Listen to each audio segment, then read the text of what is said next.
नमस्कार। Story with नीति में आप सबका स्वागत है। आज मैं आप सबके लिए लेकर आई हूं श्री देवकीनंदन खत्री जी द्वारा लिखा उपन्यास भूतनाथ।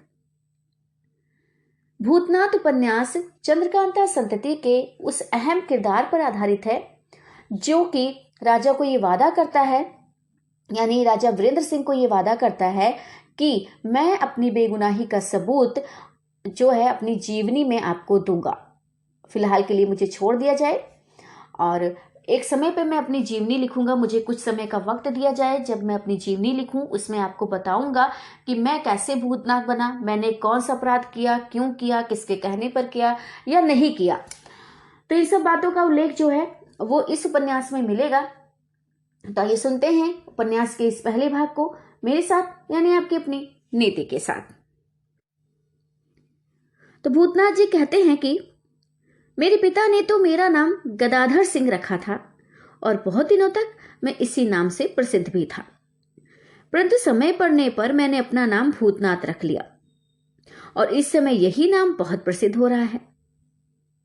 आज मैं श्रीमान महाराज सुरेंद्र सिंह जी की आज्ञा अनुसार अपनी जीवनी लिखने बैठा हूं, परंतु मैं इस जीवनी को वास्तव में जीवन के ढंग और नियम पर न लिखकर उपन्यास के ढंग पर लिखूंगा, क्योंकि यद्यपि लोगों का कथन यही है तेरी जीवनी से लोगों को नसीहत होगी, परंतु ऐबों और भयानक घटनाओं से भरी हुई मेरी नीरस जीवनी कदाचित लोगों को रुचकर न हो।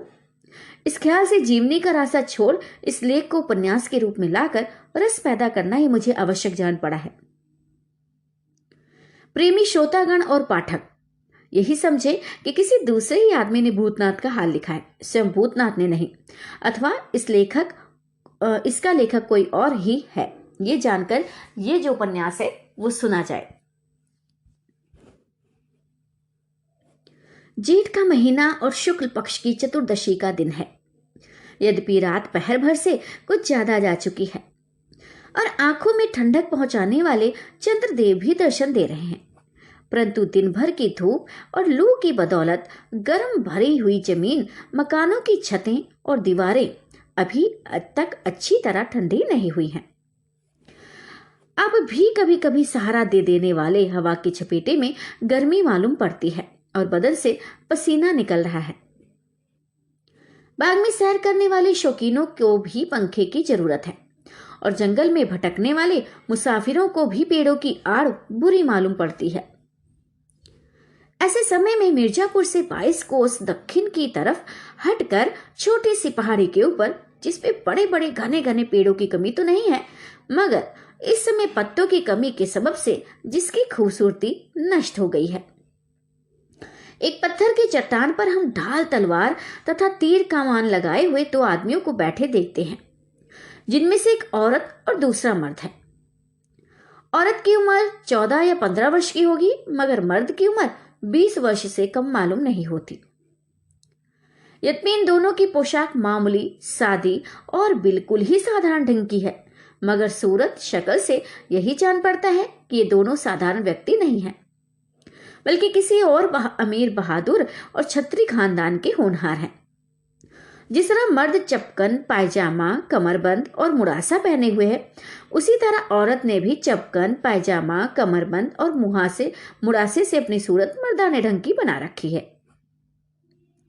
एकाएक सरसरी निगाह से देखकर कोई ये नहीं कह सकता कि यह औरत है, मगर हम खूब जानते हैं कि एक कमसीन औरत नौजवान लड़की है, जिसकी खूबसूरती मर्दानी पोशाक पहने पर भी एकताई का दावा करती है, मगर जिसकी शर्मीली आंखें कह देती हैं कि इसमें ढिठाई और दबंगता बिल्कुल नहीं है। इस समय ये दोनों परेशान और बदहवास हैं, दिन भर के चले और थके हुए हैं, चेहरे पर गर्द पड़ी है, सुस्त होकर पत्थर की चट्टान पर बैठ गए हैं तथा रात्रि का समय भी है, इसलिए यहाँ पर इन दोनों की खूबसूरती तथा नक्शिक का वर्णन करके हम श्रृंगार रस पैदा करना उचित नहीं समझकर केवल इतना ही कह देना चाहते हैं कि दोनों 200 खूबसूरतों में खूबसूरत हैं। इन दोनों की अवस्था इनकी बातचीत से जान जाएगी। अस्तु आइए और छिपकर सुनिए कि इन दोनों में क्या बातें हो रही हैं। औरत: वास्तव में हम लोग बहुत दूर निकल आए। मर्द: अब हमें किसी का डर भी नहीं है। बाग में सैर करने वाले शौकीनों को भी पंखे की जरूरत है और जंगल में भटकने वाले मुसाफिरों को भी पेड़ों की अड़बुरी मालूम पड़ती है। औरत: है तो ऐसा ही, परंतु घोड़ों की तरफ से जरा सा खुटका होता है, क्योंकि हम दोनों के मरे हुए घोड़े अगर कोई जान पहचान का आदमी देख लेगा तो जरूर इसी प्रांत में हम लोगों को खोजेगा। मर्द: फिर भी कोई चिंता नहीं, क्योंकि उन घोड़ों को भी हम लोग कम से कम 2 कोस पीछे छोड़ आए हैं। औरत: बेचारे घोड़े अगर मर ना जाते तो हम लोग और भी कुछ दूर आगे निकल गए होते। मर्द: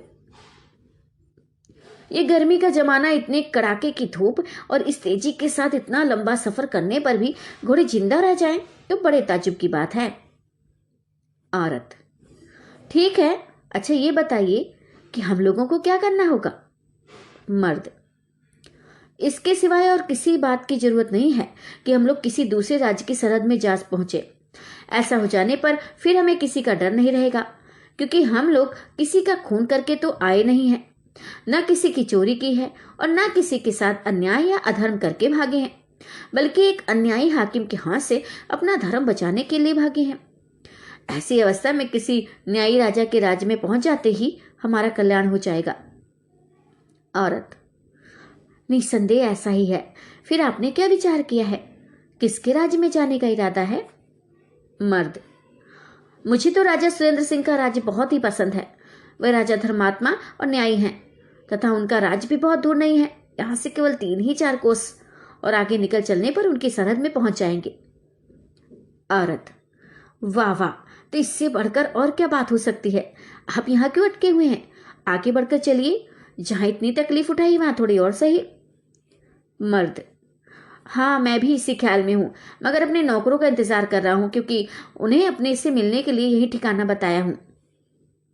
औरत: जब राजा सुरेंद्र सिंह की सरहद इतनी नजदीक है और रास्ता आपका देखा हुआ है, तो ऐसी अवस्था में यहाँ ठहर कर नौकरों का इंतजार करना मेरी राय में तो ठीक नहीं है। मर्द: अरे, तुम्हारा कहना ठीक है और नौगढ़ का रास्ता भी मेरा देखा हुआ है, परंतु रात का समय है और इस तरफ का जंगल बहुत ही घना और भयानक है तथा रास्ता भी पथरीला और पेचीदा है। संभव है कि रास्ता भूल जाऊं और किसी दूसरी तरफ चला जाऊं। यदि मैं अकेला होता तो कोई गम नहीं था, मगर तुमको साथ लेकर रात्रि के समय भयानक जानवरों से भरे हुए इस घने जंगल में घुसना उचित नहीं जान पड़ता। मगर देखो तो सही, और शायद हमारे ही आदमी तो आ रहे हैं। हाँ, लेकिन मगर कितनी गिनती में कम मालूम होते हैं। औरत: हाँ, ये तो केवल 3 ही 4 आदमी हैं, शायद कोई और हो। मर्द: देखो, ये लोग भी इसी पहाड़ी के ऊपर चले आ रहे हैं। अगर ये कोई और हैं तो उनका यहाँ का तुम्हें देख लेना अच्छा नहीं होगा, इसलिए मैं जरा आगे बढ़कर देखता हूं कि कौन है। इतना कहकर वह नौजवान उठ खड़ा हुआ और उसी तरफ बढ़ा जिधर से वे लोग आ रहे थे।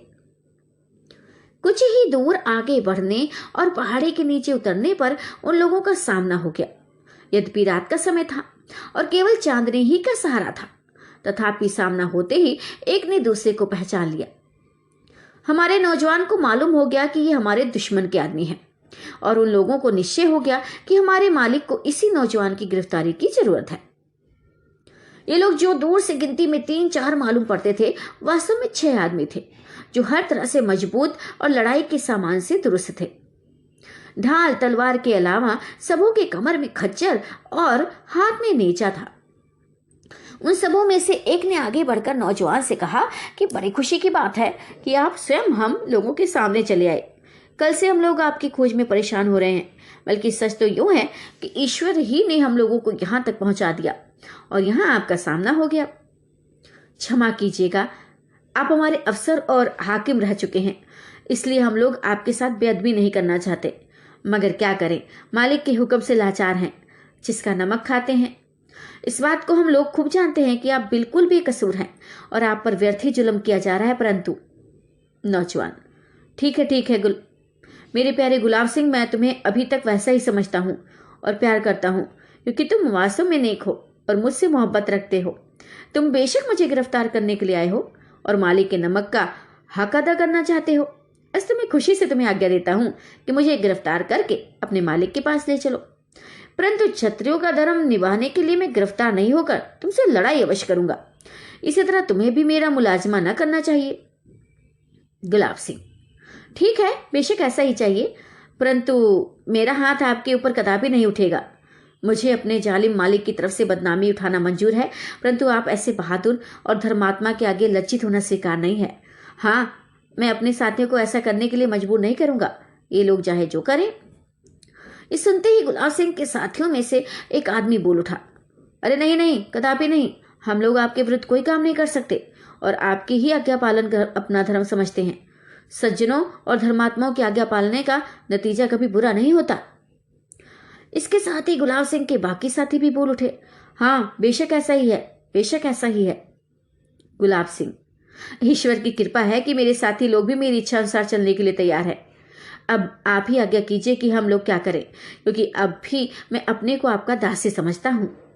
नौजवान, मेरे प्यारे गुलाब सिंह, शाबाश, इसमें कोई संदेह नहीं कि तुम्हारे ऐसे नेक और बहादुर आदमी का साथ बड़े भाग्य से होता है। मैं तुम्हें अपने अधीन पाकर बहुत ही प्रसन्न था और अब भी यही इच्छा रहती है कि ईश्वर तुम्हें मेरा साथी बनाए रखे, मगर क्या करूं, लाचार हूं, क्योंकि आज मेरा वह समय नहीं है। आज मुसीबत के फंदे में फंस जाने से मैं इस योग्य नहीं रहा कि तुम्हारे ऐसे बहादुरों का साथ। अस्तु ईश्वर की मर्जी, जो कुछ करता है अच्छा ही करता है, कदाचित इसमें भी मेरी कुछ भलाई होगी। मैं तुम्हें क्या बताऊं कि क्या करूं। तुम्हारे मालिक ने बेशक धोखा खाया कि मेरी गिरफ्तारी के लिए तुम्हें भेजा। इतने दिनों तक साथ रहने पर भी उसने तुम्हें और मुझे नहीं पहचाना। मुझे इस समय कुछ भी नहीं सोचता कि तुम्हें क्या नसीहत करूं और किस तरह उस दुष्ट का नमक खाने से तुम्हें रोकूं। गुलाब सिंह, खैर कोई चिंता नहीं, जो होगा देखा जाएगा। इस समय मैं आपका साथ कदापि नहीं छोड़ूंगा और इस मुसीबत में आपको अकेले भी नहीं रहने दूंगा। जो कुछ आप पर बीतेगी उसे मैं भी सोचूंगा, मैं भी सहूंगा। भाइयों, अब तुम लोग जहां चाहे जाओ और जो मुनासिब समझो करो। मैं तो अब इनके दुख सुख का साथी बनता हूं। यद्यपि ये उम्र में मुझसे बहुत छोटे हैं, परंतु मैं इन्हें अपना पिता समझता हूं और पिता ही की तरह इन्हें मानता हूं। अस्तु जो कुछ पुत्र का धर्म है मैं उसे निभाऊंगा। मैं इनको गिरफ्तार करने की आज्ञा पाकर बहुत प्रसन्न था और यही सोचे हुआ था कि इस बहाने से इन्हें ढूंढ निकालूंगा और सामना होने पर इनकी सेवा स्वीकार करूंगा। गुलाब सिंह की बातें सुनकर उसके साथियों ने जवाब दिया, ठीक है, जो कुछ उचित था आपने किया, परंतु आप अब लोगों का तिरस्कार क्यों कर रहे हैं? क्या हम लोग आपकी सेवा करने के योग्य नहीं हैं? या हम लोगों को आप बेईमान समझते हैं? गुलाब सिंह, अरे नहीं नहीं, ऐसा कदापि नहीं है, मगर बात यह है कि जो कोई मुसीबत में पड़ा हो उसका साथ देने वाले को भी मुसीबत झेलनी पड़ती है। अस्तु मुझ पर तो जो कुछ बीतेगी उसे झेल लूंगा, तुम लोगों को जानबूझकर क्यों मुसीबत में डालूं? इसी ख्याल से कहता हूं कि जहां जी में आए जाओ और जो मुनासिब समझो करो। गुलाब सिंह के साथी, नहीं, ऐसा नहीं, कदापि नहीं होगा और हम लोग आपका साथ कभी नहीं छोड़ेंगे। आप आज्ञा दें कि हम लोग स्वयं करें, क्या करें? ये सब कहते हुए रट लगाए थे। गुलाब सिंह, अच्छा, अगर तुम लोग हमारे साथ देना ही चाहते हो तो जो कुछ हम कहते हैं उसे करो। यहां से इसी समय चले जाओ। इनके मकान में जिसे राजा साहब ने जब्त कर लिया है, रात के समय जिस तरह संभव हो घुसकर जहां तक दौलत हाथ लगे उठा सको निकाल कर ले आओ और पिपलिया घाटी में जहां का पता तुम लोगों को मालूम है हमसे मिलो। अगर वहां हमसे मुलाकात ना हो तो टिक कर हमारा इंतजार करो। गुलाब सिंह की बात सुनकर उसके साथियों ने जो आज्ञा कहकर सलाम किया और वहां से चले गए। उनके जाने के बाद गुलाब सिंह ने नौजवान से कहा, इस समय इन लोगों को विदा कर देना ही मैंने उचित समझा। यद्यपि ये लोग मेरे साथ रहने में प्रसन्नता प्रकट करते हैं, परंतु कुछ टेढ़ा काम लेकर जांच कर लेना जरूरी है। नौजवान, ठीक है, तुम्हारे ऐसे होशियार आदमी के लिए कोई नई बात नहीं है। गुलाब सिंह, अच्छा अब ये बताइए कि आपको मुझ पर विश्वास है या नहीं, या इस विषय में आपको कुछ और जांच करने की आवश्यकता है? नौजवान, अरे नहीं, मुझे कुछ जांच करने की जरूरत नहीं है। मुझे तुम पर पूरा पूरा विश्वास और भरोसा है। मैं तुमसे मिलकर बहुत ही प्रसन्न हुआ। ऐसी अवस्था में एकाएक सामना हो जाने पर भी मुझे किसी तरह का खटका नहीं हुआ था। गुलाब सिंह, ईश्वर आपका मंगल करे। अब कृपा कर ये बताइए कि आप मुझे अकेले क्यों दिखाई देते हैं और अब आपका इरादा क्या है? नौजवान, मैं अकेला नहीं हूं, मेरी स्त्री भी मेरे साथ है। उस पहाड़ी के ऊपर उसे अकेला छोड़ आया हूं। हम दोनों आदमी वहां बैठे अपने नौकरों का इंतजार कर रहे थे कि एकाएक तुम लोगों पर निगाह पड़ी। अस्तु उसे उसी जगह छोड़कर तुम लोगों का पता लगाने के लिए मैं नीचे उतर आया था। अब तुम मेरे साथ वहां चलो और उससे मिलो, वह तुम्हें देखकर बहुत ही प्रसन्न होगी। इस आफत में भी वह तुम्हें बराबर याद करती रही। गुलाब सिंह, चलिए चलिए, शीघ्र चलिए। गुलाब सिंह को साथ लेकर नौजवान उस तरफ रवाना हुआ जहां अपनी स्त्री को अकेला छोड़ाया था। गुलाब सिंह क्षत्रिय खानदान का एक बहादुर और ताकतवर आदमी था। वह बहुत ही नेक, रहमदिल और धर्म का सच्चा पक्षपाती था। साथ ही साथ वे बदमाशों की चालबाजियों को खूब समझता था और अच्छे लोगों में से बेईमानों और दगाबाजों को छांट निकालने में भी विचित्र कारीगर था। वह उस नौजवान और उसकी स्त्री से सच्ची मोहब्बत और हमदर्दी रखता था, जिसका बहुत बड़ा सबब यह था कि उस स्त्री के पिता ने बहुत संकट के समय गुलाब सिंह की सच्ची सहायता की थी और गुलाब सिंह को लड़के की तरह मानता था। इस जगह पर इस नौजवान और उसकी सुशीला स्त्री का नाम खोल देना उचित समझते हैं, मगर इस बात को अभी नहीं खोलेंगे कि ये दोनों कौन हैं और इनके इस तरह बेसरोमाशान भागने का क्या सबब है। नौजवान का नाम प्रभाकर सिंह है और स्त्री का नाम इंदुमती। प्रभाकर सिंह की शादी इंदुमती के साथ भये हुए आज 1 वर्ष और 7 महीने हो चुके हैं। प्रभाकर सिंह और गुलाब सिंह बातचीत करते हुए इंदुमती की तरफ रवाना हुए और बहुत जल्द वहां पहुंचे जहां इंदुमती निमग्न बैठी हुई अपने पति का इंतजार कर रही थी। पति को देखकर वह प्रसन्नता के साथ उठी बैठी और जब उसने गुलाब सिंह को पहचाना तो बहुत खुश होकर बोली, मैं पहले ही कहती थी कि गुलाब सिंह को हम लोगों के विषय में बड़ी चिंता होगी और वह जरूर हमारी सुध लेंगे। गुलाब सिंह, बेशक ऐसा ही है, इसीलिए जिस समय राजा साहब ने आप लोगों की गिरफ्तारी का काम मेरे सुपुर्द किया तो मैं बहुत ही प्रसन्न हुआ। और गुलाब सिंह अपनी बात पूरी न करने पाए थे कि लगभग 40-50 गज की दूरी पर से सीटी बजने की आवाज आई, जिसे सुनते ही तीनों चौंक पड़े और उसी तरफ देखने लगे। बेचारी इंदु को दुश्मन का ख्याल आ गया और वह डरी हुई आवाज से बोली, यहां तक भाग आने पर भी हम लोगों का खुटका न गया। इसी से मैं कहती थी कि जहां तक जल्द हो सके नौगढ़ की सरहद में हमें पहुंच जाना चाहिए। गुलाब सिंह, डरो मत, हम दोनों क्षत्रियों के रहते किसकी मजाल है कि तुम्हें किसी तरह की तकलीफ दे दे। इसके अतिरिक्त इस बात को भी समझ रखो कि आज दिन सिवाय उस बेईमान राजा के और कोई तुम्हारा दुश्मन नहीं है और उसकी तरफ से इस काम के लिए मैं ही भेजा गया हूं। ऐसी अवस्था में किसी वास्तविक दुश्मन का ध्यान लगाना प्रथा है। हाँ, चोर डाकू में से यदि कोई हो तो मैं नहीं कह सकता।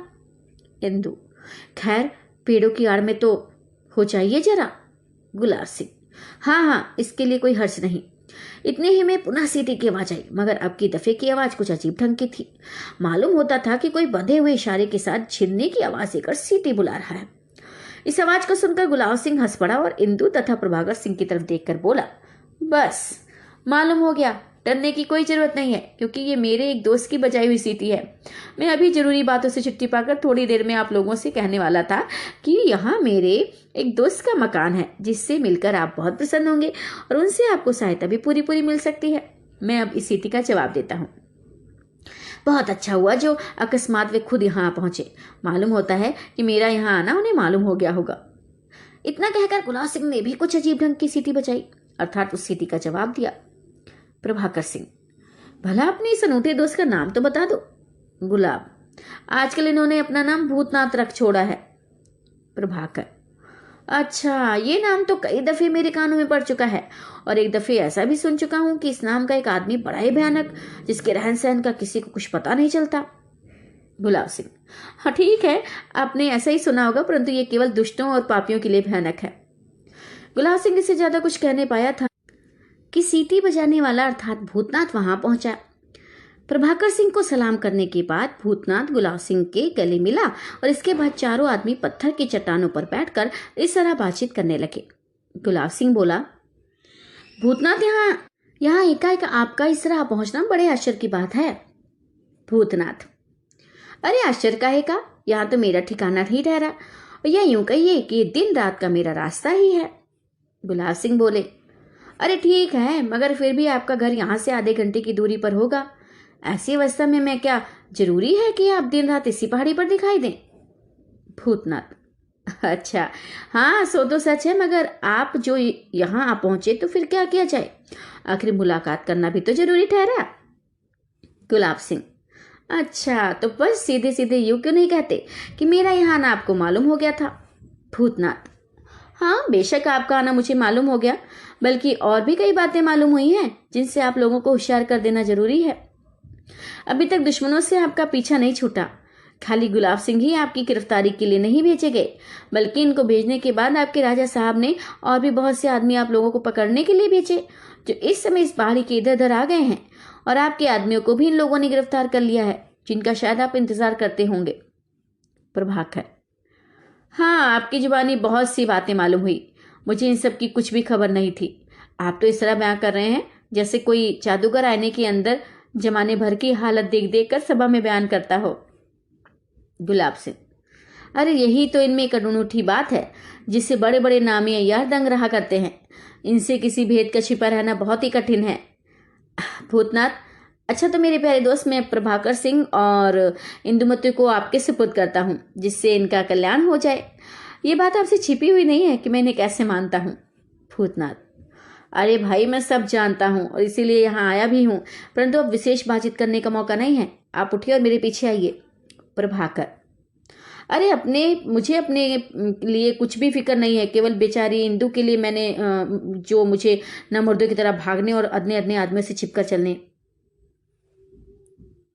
भूतनाथ: अरे मैं खूब जानता हूं, मगर क्या कीजिएगा, समय पर सब कुछ करना पड़ता है, आंख रहते भी टटोलना पड़ता है। सब कोई उठकर भूतनाथ के पीछे पीछे रवाना हुए। जो कुछ हाल हम ऊपर बयां कर चुके हैं, इसमें कई घंटे गुजर गए। पिछले पहर की रात बीत रही है, चारों तरफ सन्नाटा छाया हुआ है। इन चारों के पैरों के तले दबने वाले सूखे पत्तों की चरपराहट के सिवाय और किसी तरह की आवाज सुनाई नहीं देती। भूतनाथ इन तीनों को साथ ले हुए एक अनूठे और अनजान रास्ते से बात की बात में पहाड़ी के नीचे उतर आया है और इसके बाद दक्षिण की तरफ जाने लगा है। जंगल ही जंगल लगभग आधा कोस जाने के बाद ये लोग पुनः एक पहाड़ के नीचे पहुंचे। इस जगह का जंगल बहुत ही घना तथा रास्ता घुमा हुआ और पथरीला था। भूतनाथ इस तरह घूमता और चक्कर देता हुआ पेचीली पगडंडियों पर जाने लगा कि कोई अनजान आदमी उसकी नकल नहीं कर सकता था, अथवा यूं समझना चाहिए कि एक दो दफे का जानकर आदमी भी धोखे में आकर भटक सकता था। किसी अनजान का जाना तो बहुत ही कठिन था। कुछ ऊपर चढ़ने के बाद घूमता फिरता भूतनाथ एक ऐसी जगह पहुंचा जहां पत्थरों के बड़े बड़े ढोंकों के अंदर छिपी हुई एक गुफा थी। इन तीनों को लिए हुए भूतनाथ उस गुफा के अंदर घुसा। आगे आगे भूतनाथ, उसके पीछे गुलाब सिंह, उसके बाद इंदुमती और सबसे पीछे प्रभाकर सिंह जाने लगे। कुछ दूर गुफा के अंदर जाने के बाद भूतनाथ ने अपनी अय्यारी बटुए में से सामान निकालकर मोमबत्ती जलाई और उसकी रोशनी के सहारे अपने साथियों को ले जाने लगा। लगभग 25 गज के आने के बाद एक चौमुहानी मिली, अर्थात जहां से एक रास्ता सीधी तरफ चला गया था, दूसरा बाईं तरफ और तीसरी सुरंग दाहिनी तरफ चली गई थी, तथा चौथा रास्ता वह था जिधर से ये लोग आए थे। यहां तक तो रास्ता खुलता था, मगर आगे का रास्ता बहुत ही बारीक और तंग था, जिसमें दो आदमी बराबर से मिलकर नहीं चल सकते थे। यहाँ पर आकर भूतनाथ अटक गया और मोमबत्ती की रोशनी में आगे की दोनों सुरंगों को बताकर अपने साथियों से बोला कि हमारे मकान में जाने वाले को इस दाहिनी तरफ वाली सुरंग में घुसना चाहिए। सामने अथवा बाईं तरफ वाली सुरंग में जाने वाला किसी तरह जीता जी नहीं बच सकता। इतना कहकर भूतनाथ दाहिनी तरफ वाली सुरंग में घुसा और कुछ दूर जाने के बाद उसने मोमबत्ती बुझा दी। लगभग 200 कदम चलने के बाद ये सुरंग खत्म हुई और उसका दूसरा मुहाना नजर आया। सबसे पहले भूतनाथ सुरंग से बाहर हुआ, इसके बाद गुलाब सिंह और उसके पीछे इंदुमती रवाना हुई, मगर प्रभाकर सिंह ना निकले। तीनों आदमी घूमकर उनका इंतजार करने लगे कि शायद पीछे रह गए हों, मगर कुछ देर इंतजार करने पर भी वे नजर ना आए। इंदुमती का कलेजा छलने लगा, उसकी दाहिनी आंख भुजा फड़क उठी और आंखों में आंसू और दबा आए। भूतनाथ ने इंदुमती और गुलाब सिंह को कहा कि तुम जरा इसी जगह दम लो, मैं सुरंग में घुसकर प्रभाकर सिंह का पता लगाता हूं। इतना कहकर भूतनाथ पुनः उसी सुरंग में घुस गया।